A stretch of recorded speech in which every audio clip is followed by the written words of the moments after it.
Hi guys! Welcome back guys sa aking channel. So for more videos, please subscribe and support me on Facebook. So yan guys, for this video is pupunta tayo sa bahay kubo ni Nanay Gloria. Doon ako dadaan kasi pauwi na ako. So tingnan natin, ipakita ko sa inyo guys yung mga magagandang tanawin dito sa bahay kubo ni Nanay Gloria sa kanyang bukid. Ayan. So nandun po yung dragon fruit farm namin. So patungo na ako dun sa may garian sa aking motor. So dito ako dadaan patungo dun sa bahay kubo ni Nanay Gloria. Ayan, so dito talaga guys, napaka bundok yung daanan patungo sa bahay ni Nanay Gloria. Ayan o, yung daanan. So ipakita ko sa inyo yung mga magagandang tanawin at saka yung sariwa ng hangin dito sa kanyang bukid ni Nanay Gloria. Ayan o, yan.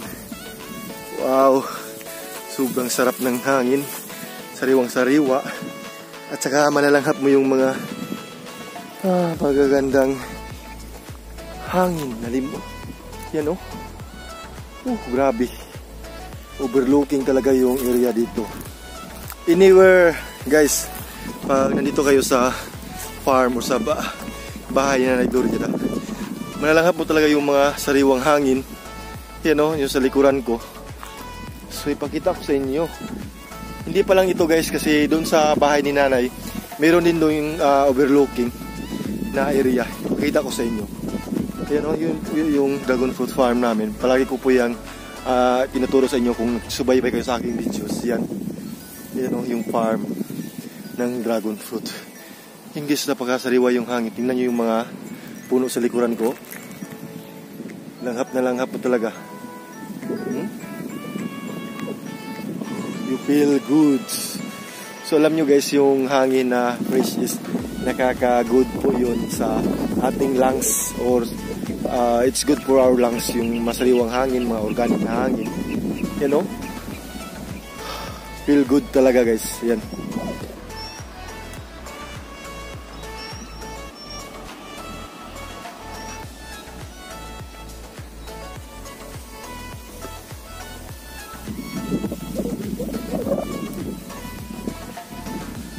Yan guys, no? Napakasariwa yung hangin, no?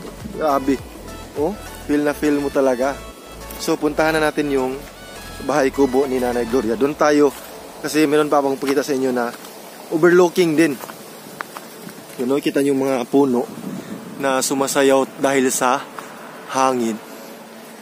Ito yung daanan patungo kay Nanay Gloria. Parang nasa kagubatan lang tayo. Mga wild plants. Wow, overlooking talaga, no? So nandun po yung araw, hindi pa nagsasunset kasi time check is alas 4 na. Nandito na tayo sa bahay kubo ni Nanay Gloria. Parang wala si Nanay dito. Ang daming kahoy ni Nanay Gloria. Parang nagsugnod si Nanay Gloria ata. Yan o. Wow, ang dami niyang nabugha na kahoy. Binibilad niya sa araw. So ayan guys, nandito na tayo, no? Yan yung mga kahoy ni Nanay Gloria. Grabe. Ang ganda talaga dito sa bukid. Sa bukid. Walang katulad po talaga sa bukid. Ayan. Ito na po yung ipapakita ko sa inyo, yung mga overlooking na magagandang tanawin. Pag nandito kayo, mawala talaga yung mga stress, mga pagod, puyat, ayan, etc. Dami pa. Oh. Wow, dun no. Hapon na po kasi kaya ganyan yung kadilim yung kamera natin. Oh. Kita niyo yung puno, sumasayaw yung puno. Oh, grabe. Ang ganda talaga guys, napakasariwa yung hangin.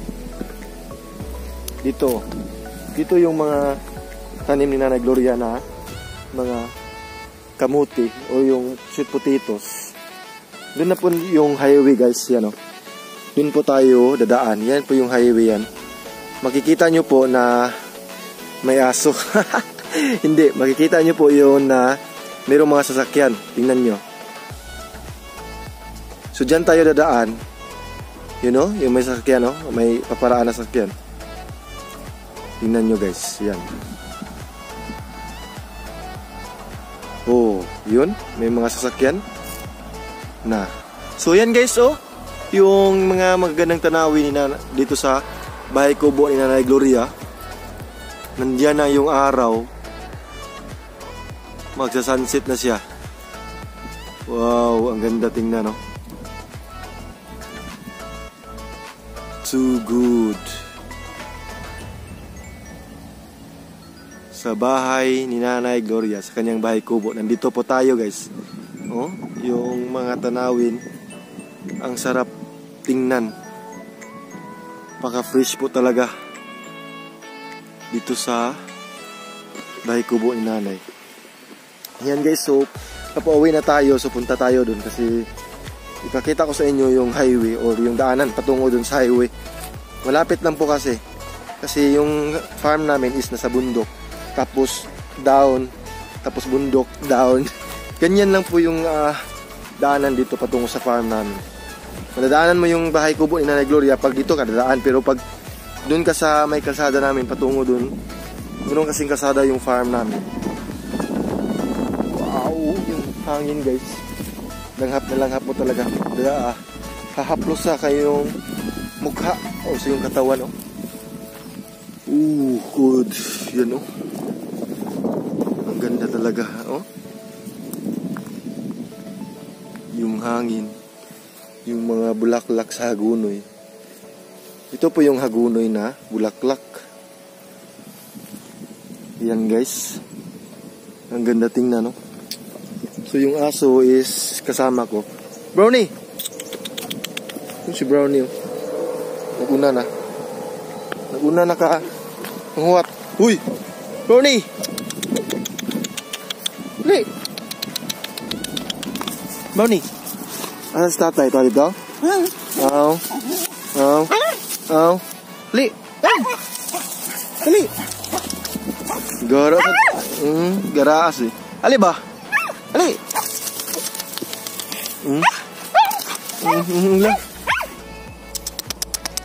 Dali! Gara siya ba sa tawagon guys? Pag tinatawag ko siya, ganyan talaga yung reaction niya. Nagkaratil dagan. Yung gaganahan siya. Yan guys, ito na yung daanan ko. Yun po yung bahay kubo ni Nanay Gloria. Yun, oh. Yan. So pupunta na tayo, pauwi na tayo. Ito yung daanan ko. Araw-araw. Pero hindi ganito yung daanan ko. Dito lang pag dito ako dadaan sa Nanay Gloria. Ito yung daanan ko. Pero pag dun sa highway or yung kalsada, hindi ganito. Pero okay lang naman kasi safe at saka para ding nag-exercise tayo papunta dun sa farm araw-araw. Yan, so nandito na tayo guys. Malapit tayo maabot. Malapit na tayo, nandito na tayo guys. So ayan na yung highways. Yung mga sasakyan. If you're going to North Cebu, dyan lang kayo mag-stop dyan sa highway namin. Dyan po yung landmark. May landmark po dyan sa bunutan. So, dito na tayo. So, ito yung sinasabi ko sa inyo na highway or daanan patungo dun sa farm namin. Pag dito ka kadadaan, hindi ka dadaan dito sa bahay kubo ni Nanay Gloria. Mas okay dito kasi walang mga damo, walang mga, anong tawag dito, itong mga hagunoy. Pag dito ka dadaan sa bahay ni Nanay Gloria, nadaanan mo talaga yung mga ganyan, mga wild plants. Like hagunoy, mga ganito. Mga kugun-kugun. Yung mga kugun-kugun. Ganito is mapilit sa imuhang purol o sa iyong sinina. Yan o. So nandito na po yung highways. Yan. Yan po. So yung ang factory namin is nandito po. Nandito sa ubos. Nandyan po. Pakita ko sa inyo guys.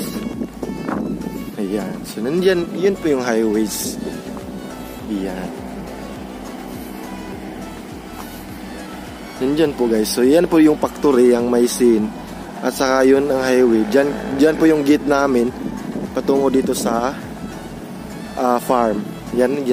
Tapos dito. Tapos dun patungo dun sa itaas sa dragon fruit farm. So ayan. Nakita nyo na no kung paano papunta sa farm. Dyan. So yung sasakyan na 4 wheels is okay po dito. Makadaan po yung 4 wheels. Pero yung 2 wheels lang is mahihirapan kayo, pero okay lang naman kasi yung truck namin o yung dinadrivean ko is 2 wheels lang po yun, pero kaya niya kasi dahil dito is nasiminto na namin or na concrete na namin yung daanan, hindi na madulas. Yan guys, so maraming salamat kayo sa walang sawang sumuporta kay Tips Mio, and keep safe always po, and God bless. Maraming salamat guys. Thank you for watching guys. Keep safe always po. Paalam!